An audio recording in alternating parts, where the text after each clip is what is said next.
بنيانه على تقوى من الله ورضوان خير أم من أسس بنيانه على شفا جرف هار فانهار به في نار جهنم والله لا يهدي القوم الظالمين آمنت بالله صدق الله العظيم وصدق رسوله النبي الأمي الكريم ونحن على ذلك من الشاهدين والشاكرين والحمد لله رب العالمين۔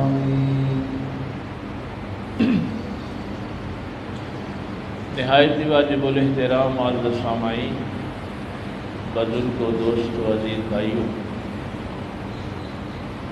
آج میں نے سورہ توبہ سے جس آیہ مبارکہ کا انتخاب کیا ہے، یہ ایمان والوں کے لیے بہت اہم ہے، بلکہ اس کے اندر ذکر ہی بنیاد کا ہے، اساس کا ہے۔ اللہ نے فرمایا کہ افمن اسس بنیانہ علی تقوی، جس نے اپنی زندگی کی بنیاد خوف خدا پہ رکھی۔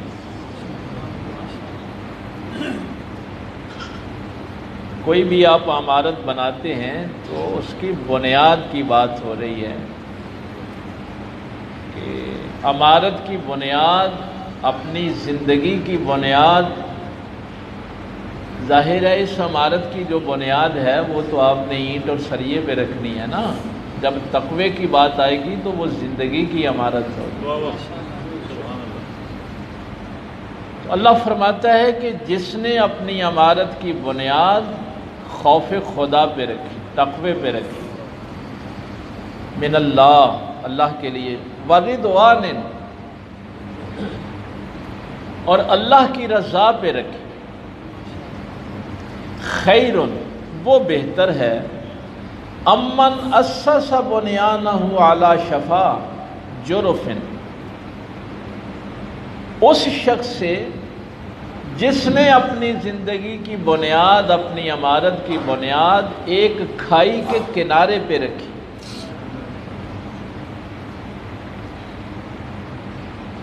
اب اس نے اپنی عمارت بنائی ایک کھائی کے کنارے، شفا کہتے ہیں کنارے کو، ہونٹ کو بھی شفا اس لیے کہتے ہیں کہ یہ ہمارے منہ کا کنارہ ہے۔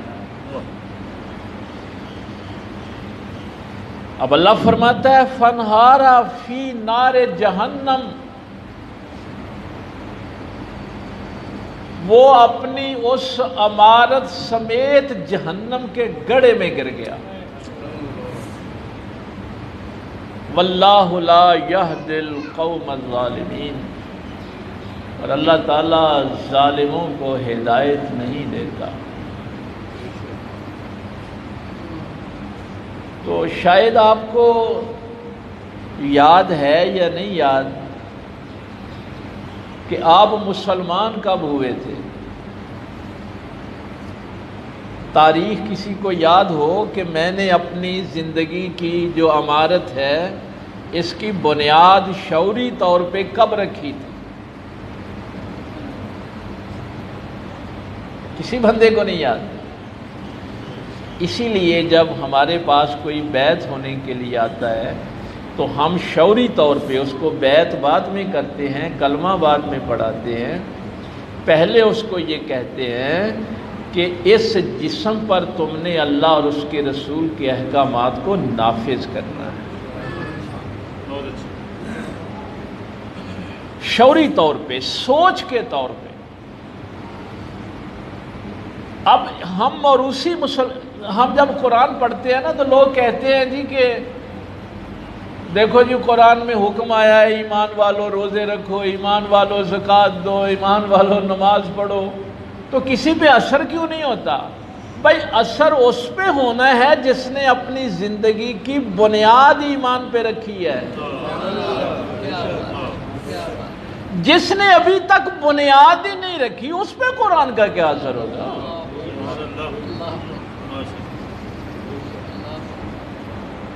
یہ تو نہیں کہ میں مسلمانوں کے، اگر میں عیسائیوں کے گھر پیدا ہوتا تو میں عیسائی ہوتا، ہندوؤں کے گھر پیدا ہوتا تو ہندو ہوتا۔ تو قرآن کہہ رہا ہے کہ یہ ایمان نہیں ہے جو تو لیے پھرتا ہے۔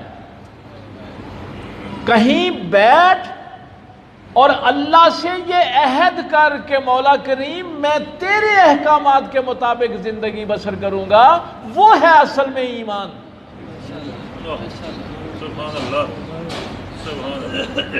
تو ابھی تو بنیاد ہی نہیں رکھی گئی، آگے اعمال کیا کرنے ہیں اور اس کے اوپر عمارت کیا کھڑی کرنی۔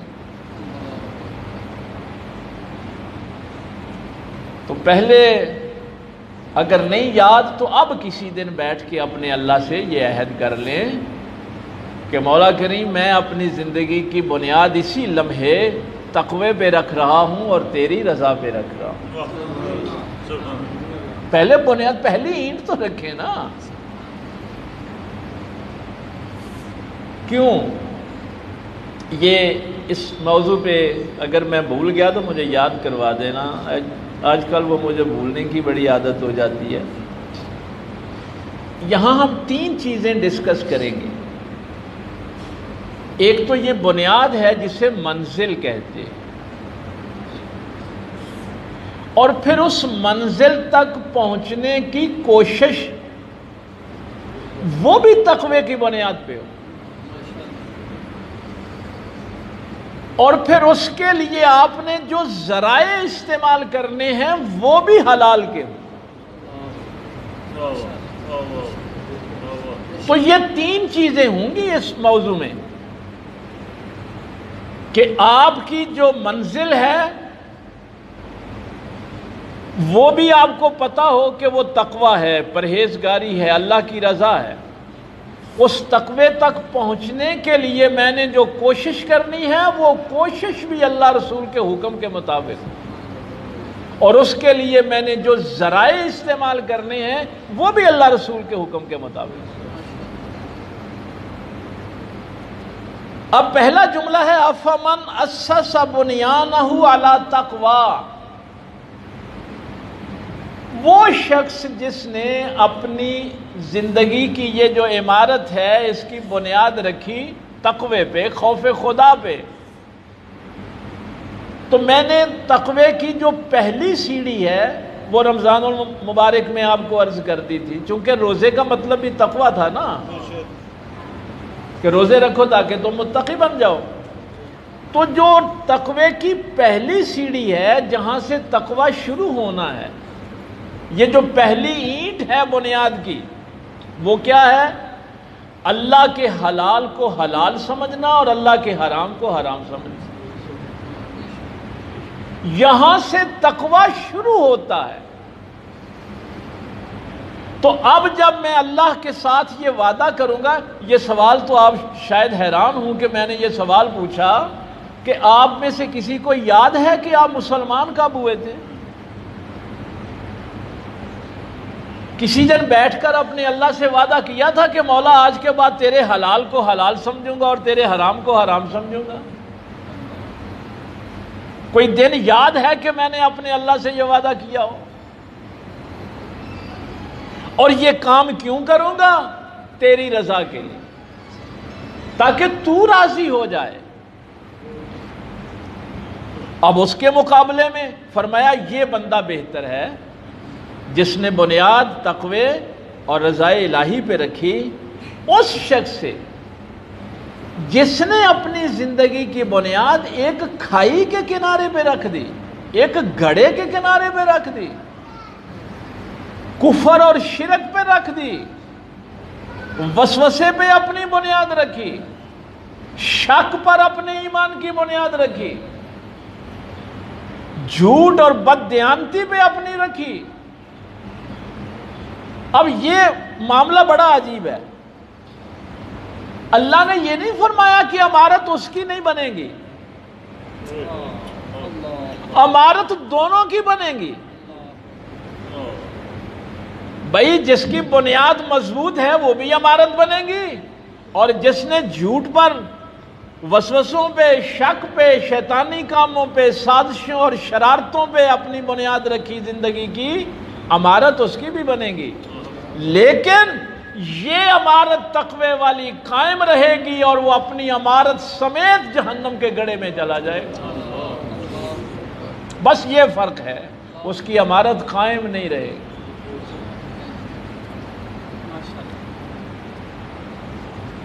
اس کے اگر میں تھوڑا سا پیچھے جاؤں تاکہ یہ بات واضح ہو جائے، ہم نے بات کی ہے کہ پہلی منزل جو ہے وہ یہ ہے کہ میرا مقصود کیا ہے، میں نے پہنچنا کہاں ہے، میری منزل کیا ہے۔ تو منزل اور مقصود میرے اللہ کی ذات ہے۔ بھائی یہ بات ذہن میں رہے کہ منزل اور مقصود میرے اللہ کی ذات ہے، اور اس منزل تک، مقصود تک پہنچنے کا ذریعہ محمد الرسول اللہ کی ذات ہے۔ یہ عقائد بالکل واضح ہونے چاہیے۔ مقصود اللہ ہے، منزل اللہ ہے، اور اس منزل تک پہنچنے کا ذریعہ محمد الرسول اللہ صلی اللہ علیہ وسلم کی ذات پاک۔ اب پچھلی دو آیتیں ہم ذرا دیکھ لیں تاکہ اس بات کی وضاحت ہو جائے۔ اللہ فرما رہا ہے وَالَّذِينَ اتَّخَذُوا مَسْجِدًا ضِرَارًا،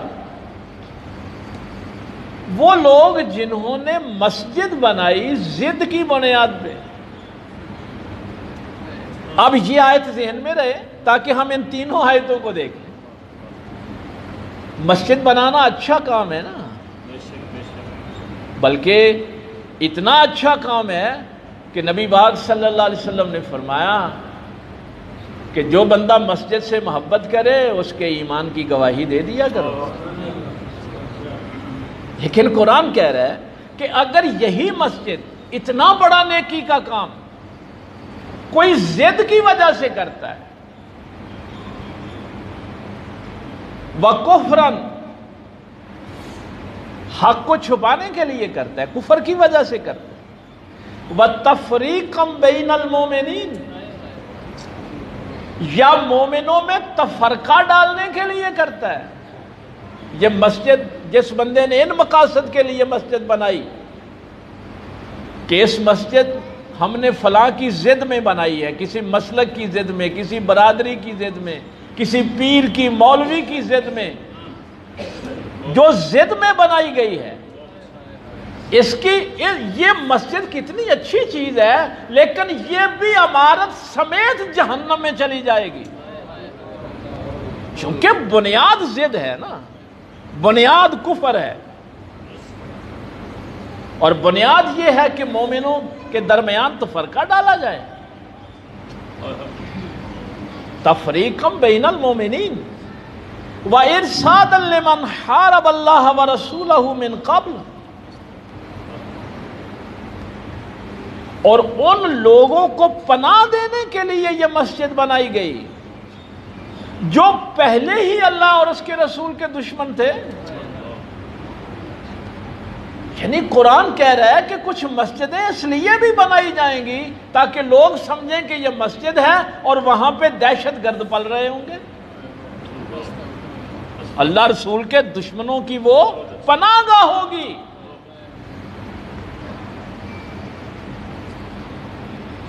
اللہ غنی وَلَا يَحْلِفُنَّ إِنْ أَرَدْنَا إِلَّا الْحُسْنَى، حلف دیں گے، قسمیں اٹھائیں گے۔ یہ جو لوگ ضد کی وجہ سے، مسلمانوں میں تفرقہ ڈالنے کی وجہ سے اللہ رسول کے دشمنوں کو پناہ دینے کے لیے بنائیں گے مسجد، اور حلف کیا دیں گے؟ ان ارادنا الا الحسنى، ہمارا ارادہ تو نیکی کا ہے، لیکن اللہ نے تو وہ بنیاد دیکھنی ہے کہ بنیاد کیا رکھی۔ اب لوگوں کو قسمیں اٹھا رہے ہیں کہ یہ مسجد بھائی تمہارے فائدے کے لیے بنائی، نیکی کے لیے بنائی، خیر کے لیے بنائی، واللہ یشہد، اللہ گواہی دے رہا ہے، انہم لکاذبون، یہ جھوٹے ہیں، ان کی قسموں پہ نہ جانا، ان کی پگڑیاں اور داڑیاں نہ دیکھنا، ان کے ظاہری مذہب کو نہ دیکھنا، چونکہ اب کوئی گواہی بندہ نہیں، خالق دے رہا ہے کہ یہ جھوٹے ہیں۔ اب آگے اللہ تعالیٰ نے اپنے پیغمبر کو حکم دیا، لا تقم فیہ ابدا، اے میرے محبوب صلی اللہ علیہ وآلہ وسلم، یہ جو مسجد بنائی گئی مسلمانوں میں تفرقہ ڈالنے کے لیے، ضد کی بنیاد پہ، کفر کے لیے اور اللہ رسول کے دشمنوں کو پناہ دینے کے لیے، لا تقم فیہ ابدا، آپ ابدا ہمیشہ کے لیے حکم دے دیا۔ اب یہ آیت جب پڑھتے ہیں نا، جنات تجری من تحتہا الانہار خالدین فیہا ابدا، یہ ابدا کا لفظ عام بھی آپ استعمال کرتے ہیں، ازل سے ابد تک، ہمیشہ، آخری دن، جس دن کا کسی کو پتہ نہیں، یہ نہیں کہ یہ اس وقت حکم، اللہ نے فرمایا لا تقم فیہ ابدا، اے میرے محبوب کبھی بھی ایسی مسجد میں آپ نے نہیں کھڑے ہونا، آپ نے نہیں جانا۔ لَمَسْجِدٌ أُسِّسَ عَلَى التَّقْوَى مِنْ أَوَّلِ يَوْمٍ أَحَقُّ أَن تَقُومَ فِيهِ، آپ نے اس مسجد میں تشریف لے جانا ہے، وہاں قیام فرمانا ہے جو مسجد پہلے دن سے ہی تقوی کی بنیاد پہ بنائی، جو اب پتہ چلا کہ قرآن کہہ رہا ہے کہ مسجدیں بھی دو وجوہات کی بنیاد پہ بنتی ہیں، کچھ مسجدیں تقوی کی بنیاد پہ بنتی ہیں اور کچھ تفرقے کی بنیاد پہ بنتی ہیں،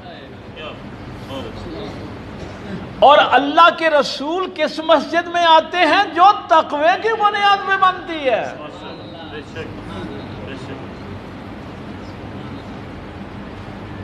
اسی لیے تو ساری مساجد میں اللہ کے نبی کا فیض نہیں نہ ہوتا۔ اگر مسجد میں اللہ کا نور چاہیے، رسول اللہ صلی اللہ علیہ وسلم کی رحمت چاہیے، تو اللہ کہتا ہے پہلے بنیاد دیکھوں گا کہ پہلے دن یہ مسجد بنائی کس لیے گئی تھی۔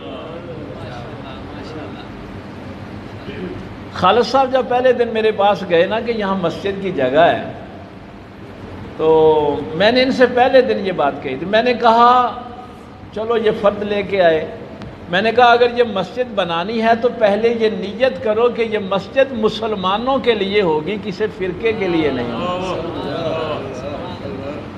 کیونکہ اللہ کو مسجد قبول ہی وہی ہے جو تقوی کی بنیاد پہ بنائی گئی، دوسری مسجد تو اللہ کو قبول ہی نہیں۔ اور اللہ اپنے نبی کو حکم دے آبادا کہہ کے کہ اب قیامت تک جو بھی کوئی مسجد تفرقے کی بنیاد پہ، ضد کی بنیاد پہ، اللہ رسول کی دشمنی کی بنیاد پہ بنے گی، میرا رسول وہاں نہیں ہوگا۔ اللہ کے رسول اس مسجد میں ہوں گے جو تقوی کی بنیاد پہ بنے۔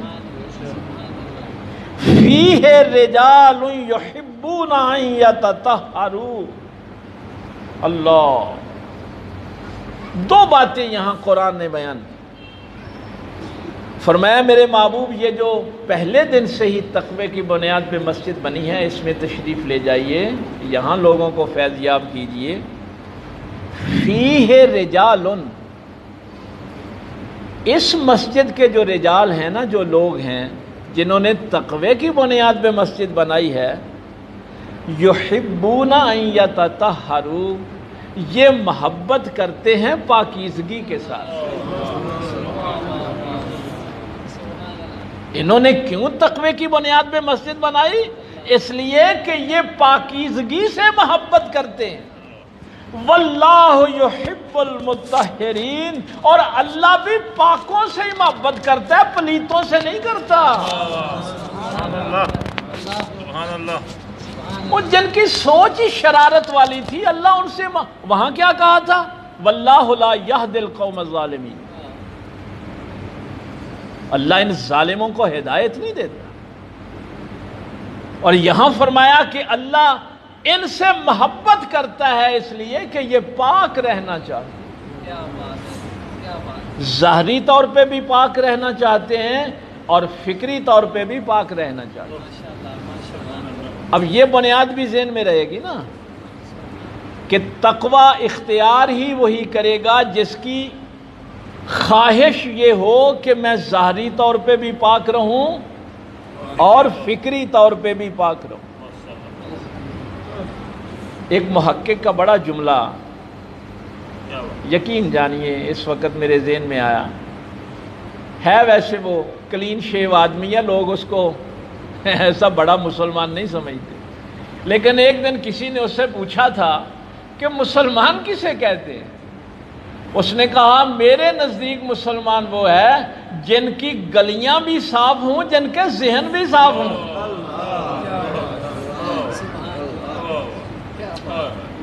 اور جن کے گلیاں بازار گندے ہوں وہ بھی مسلمان نہیں ہوتے۔ مسلمان کے لیے ضروری، یہ قرآن کہہ رہا ہے فیہ رجال یحبون ان یطہروا، اے میرے محبوب یہ جو تقوی والے لوگ ہیں نا، ان کی یہ خاصیت اللہ کو بڑی پسند ہے کہ یہ طہارت کو پسند ہے۔ اچھا ایک دن نا میرے پاک پیغمبر صلی اللہ علیہ وسلم نے اہل قباء سے پوچھا، چونکہ اس میں بھائی اختلاف ہے، کچھ لوگوں کے نزدیک یہ جو پہلی مسجد یہاں جو ذکر ہو رہا ہے وہ مسجد قباء ہے، لیکن زیادہ روایتیں جو ہیں ان میں یہ ہے کہ نبی پاک صلی اللہ علیہ وسلم نے فرمایا کہ یہ میری مسجد مسجد نبوی ہے۔ تو اہل قباء سے نبی پاک صلی اللہ علیہ وسلم جو اس طرف جاتے ہیں وہ اس روایت کی وجہ سے جاتے ہیں، یہ جو میں سنانے لگا ہوں کہ سرکار نے اہل قباء سے پوچھا کہ اللہ نے تمہیں یہ بہت بڑا سرٹیفکیٹ دیا ہے کہ تم طہارت کو پسند کرتے ہو۔ تو انہوں نے کہا کہ یا رسول اللہ صلی اللہ علیہ وسلم پہلے تو ہم ڈیلے سے اپنے پیشاب کو صاف کرتے تھے، اب ہمارا نا وہ اندر مطمئن نہیں ہوتا تو اب ہم پانی سے بھی استنجا کرتے ہیں۔ تو نبی پاک صلی اللہ علیہ وسلم مسکرائے، آپ نے فرمایا یہ تمہاری ظاہری طہارت بھی اللہ کو پسند آئی اور تمہاری باطنی طہارت بھی اللہ کو پسند آئی۔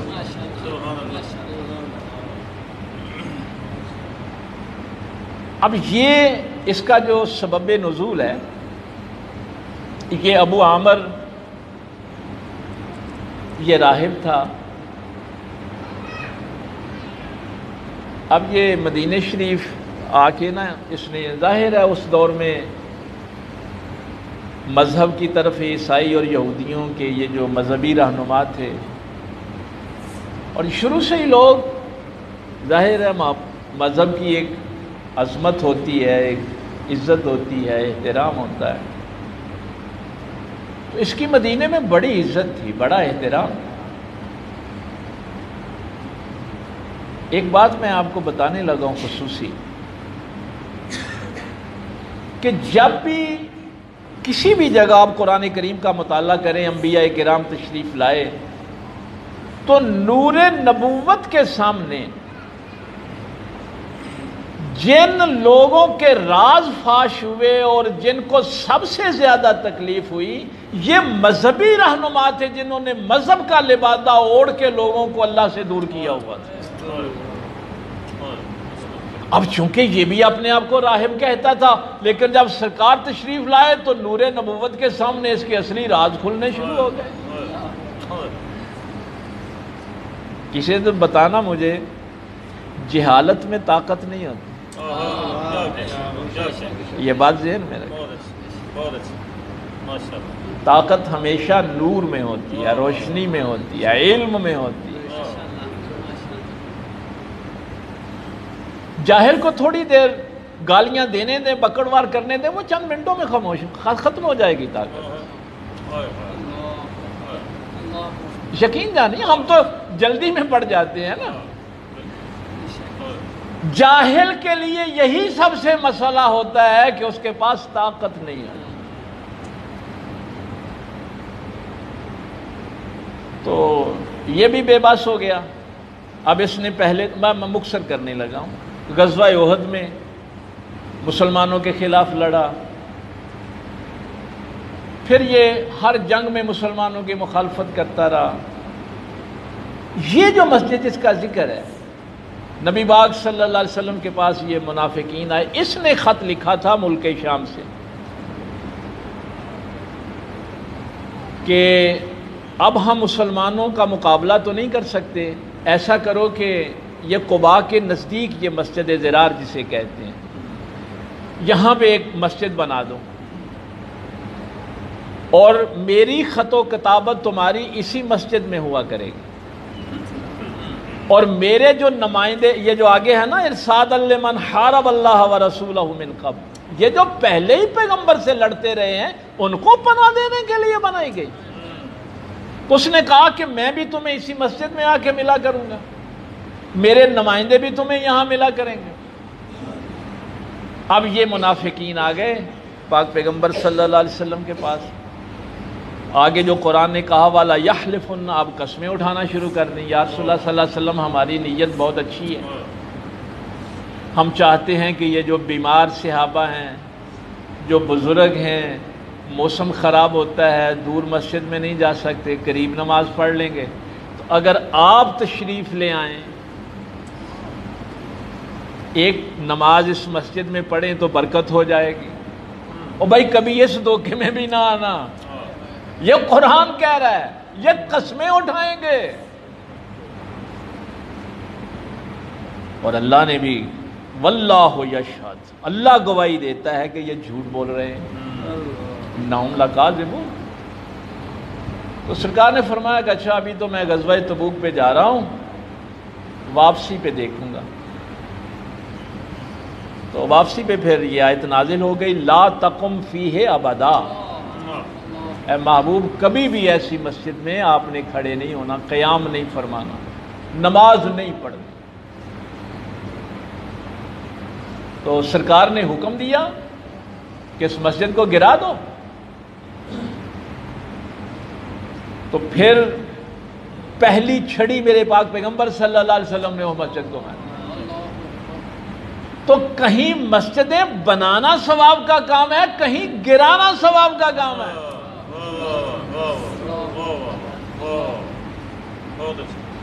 اب یہ وہ بنیادی نقطہ اگر آج میں آپ تک پہنچانے میں کامیاب ہو جاؤں کہ عمارت مسجد ہی کیوں نہ ہو، وہ عمارت تمہاری زندگی ہی کی کیوں نہ ہو، پہلے یہ دیکھو کہ تم نے فیصلہ کیا ہے کہ کوئی بھی عمارت بناؤ، اور خصوصاً جب اپنی زندگی کی عمارت کھڑی کر رہے ہو تو اس کی بنیاد خوف خدا پہ رکھو، اللہ کی رضا پہ رکھو۔ اور جنہوں نے شرارتوں پہ، جھوٹ پہ، بددیانتی پہ بنیادیں رکھی، عمارت ان کی بھی بن جائے گی، لیکن وہ جہنم کے گڑھے میں عمارت سمیت چلے جائیں گے، بیڑا غرق ہو جائے گا ان کا۔ ایسی ہی ایک عمارت جو تقوی کی بنیاد پہ رکھی گئی، یہاں بھی بہت بڑا مذہبی رہنما تھا، بڑا احترام تھا، پورا لاہور اس کی عزت کرتا تھا، لیکن جب علی حجویری تشریف لائے تو نور نبوت کے سامنے سب سے پہلے ان جھوٹوں کو بے نقاب کیا جاتا ہے۔ جھوٹ نور نبوت کا مقابلہ نہیں کر سکتا۔ تو حضور سید علی حجویری رحمۃ اللہ تعالی علیہ نے بھی یہ بات ذہن میں رکھنا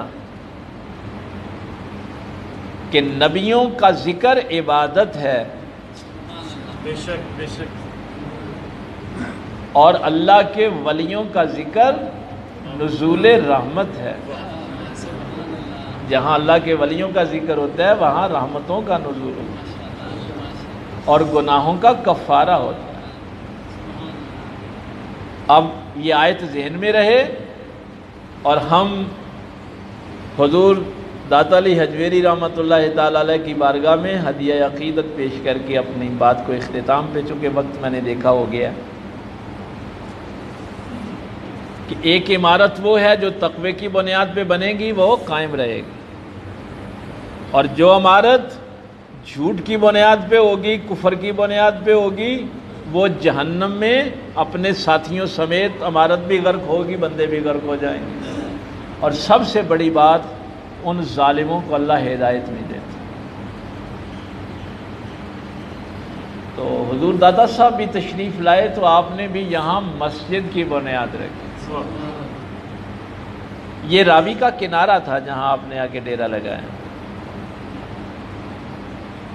تو یہ تو ہندو تو ظاہر ہے مشرک تھے، ان کا وہ جوگی ہوا میں اڑا کرتا تھا، جو اس کو نظر نیاز نہیں، پیسے نہیں دیتا تھا، ان کے جانوروں کے تھنوں سے دودھ کی جگہ خون آنا شروع ہو جاتا تھا۔ بھائی ایسے بڑے معاملات ہو جاتے ہیں۔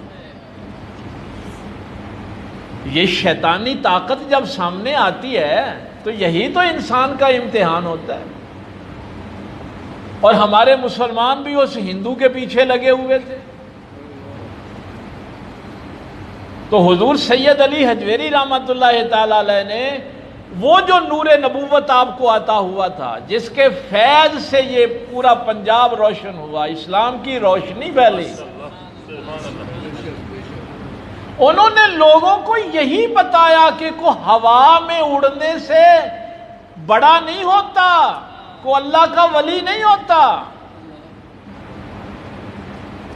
پانی پر چلنے سے کسی کو ولایت نہیں ملتی، آگ کھانے سے کسی کو ولایت نہیں ملتی۔ اللہ کا دوست تو وہ ہوتا ہے جو محمد الرسول اللہ کا غلام ہوتا ہے، جو موحد ہوتا ہے، توحید پرست ہوتا ہے۔ تو یہ تم اللہ کے مقابلے میں ہندوؤں کو ماننا شروع کر دو گے؟ تو بنیاد رکھی،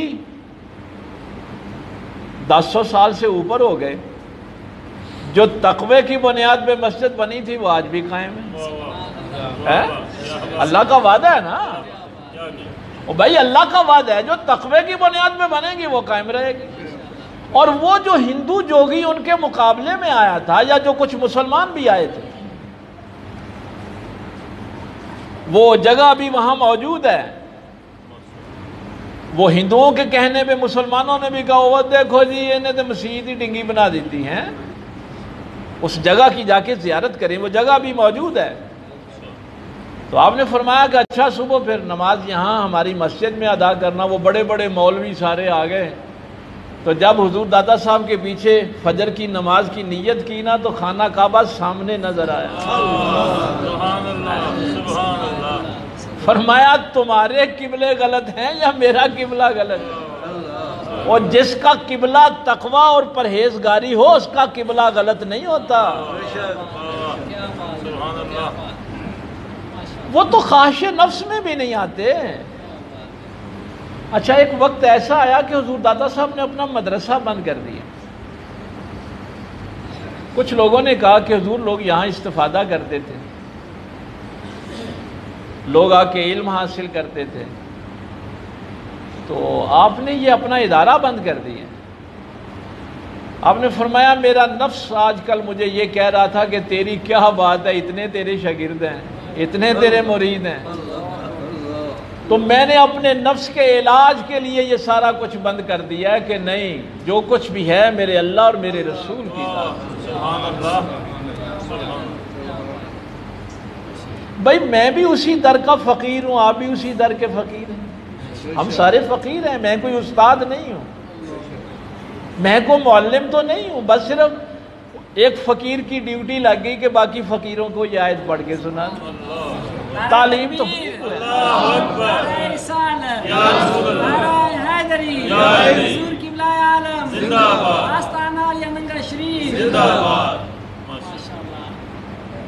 اور وہ میں تو جب بھی وہاں حاضری دیتا ہوں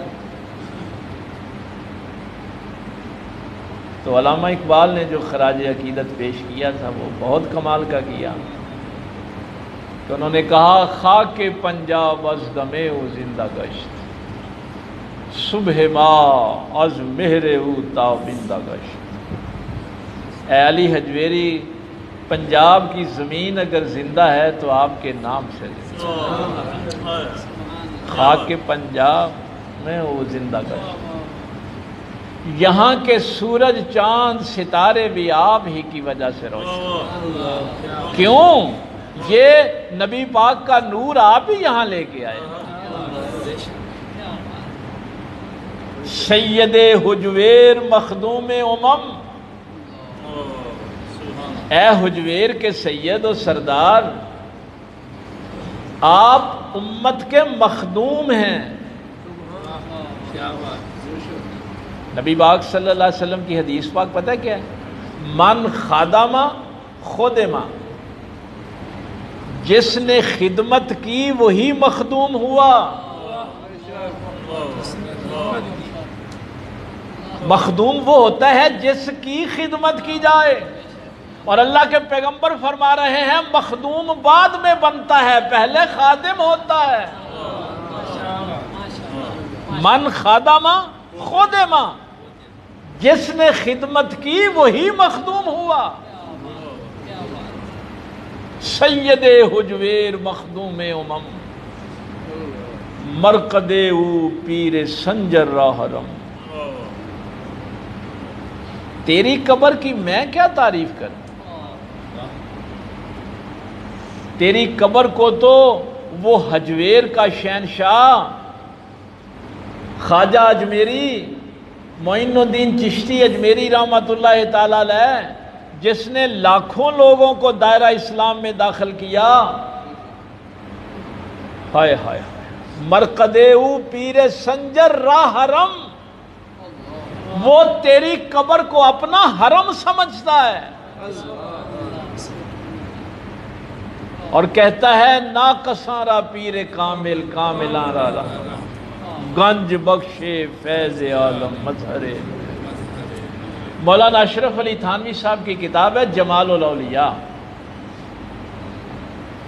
ہم ساری کتابیں نہیں نہ پڑھتے، اس میں ایک واقعہ لکھا ہے کہ کسی نے مولانا اشرف علی تھانوی صاحب سے پوچھا کہ یہ جو شعر خواجہ اجمیری نے لکھا،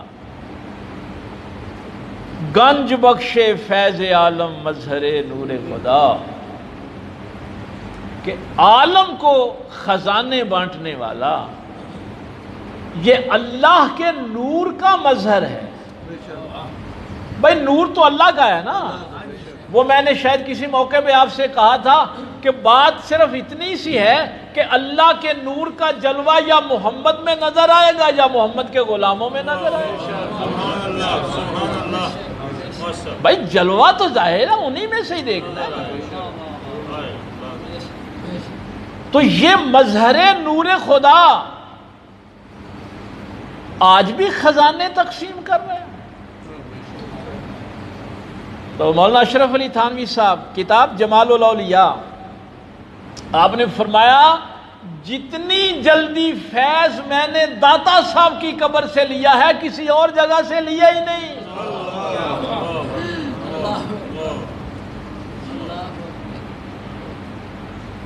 بھائی یہ تو وہی جہاں سے میں نے بات شروع کی تھی کہ قرآن کی آیت تو اسی کو سمجھ آئے گی نا جس نے اللہ سے وعدہ کیا ہے کہ مولا آج کے بعد میں تقوی پہ زندگی گزاروں گا۔ اور یہ سوال میرا گھر جا کے بھی سوچنا کہ کسی کو یاد ہے میں مسلمان کب ہوا تھا؟ مسلمانوں کے گھر پیدا ہونے سے نہیں، کس دن میں نے اپنے اللہ سے وعدہ کیا تھا کہ مولا کریم آج کے بعد میری یہ ساری زندگی تیرے اور تیرے رسول کے حکم کے مطابق بسر ہوگی۔ وہ تھا میری مسلمانی کا پہلا دن، جس دن میں نے یہ کہا تھا کہ مولا آج کے بعد تیرے حلال کو حلال سمجھوں گا، تیرے حرام کو حرام سمجھوں گا۔ یا اللہ میں پلیدی کو نہ اپنے ظاہر میں داخل ہونے دوں گا نہ اپنی فکر میں داخل ہونے دوں گا۔ جو کام کروں گا تیری رضا کے لیے کروں گا، وہ تھا میری مسلمانی کا پہلا دن۔ اور اگر ابھی تک میں نے اپنے اللہ سے یہ وعدے ہی نہیں کیے تو میں نے تو بھی بنیاد رکھی ہی نہیں۔ یہ تو علامہ اقبال سے پوچھو جس کو داتا صاحب کی قبر سے فیض ملا، یہ تو خواجہ اجمیری کو پوچھو نا جن کو وہاں سے فیض ملا اور جنہوں نے کہا گنج بخش فیض عالم مظہر نور خدا۔ اب علامہ اقبال کا آخری شعر عرض کر کے وقت کافی ہو گیا ہے۔ یہ کسی دور میں وہاں شعر یہ لکھا ہوتا تھا اور اشارہ قبر کی طرف ہوتا تھا،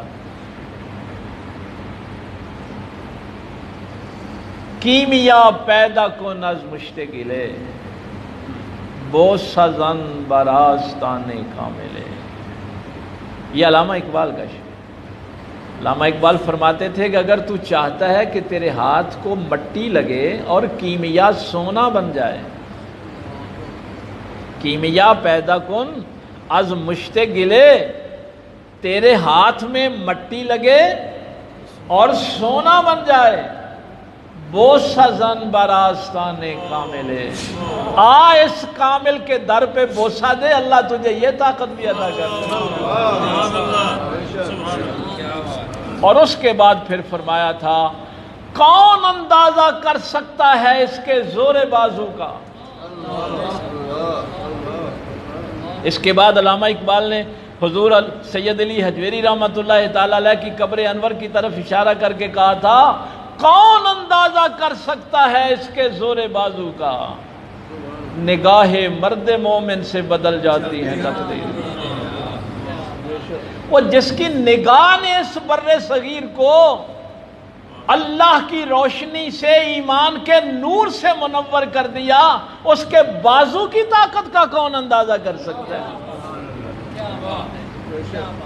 یہ کون لوگ ہیں جنہوں نے اپنی زندگی کی بنیاد تقوی پہ رکھی، اللہ کی رضا کے لیے رکھی۔ اللہ فرماتا ہے وہی قائم رہیں گے۔ اللہ تعالیٰ عمل کی توفیق دے۔ وآخر دعوانا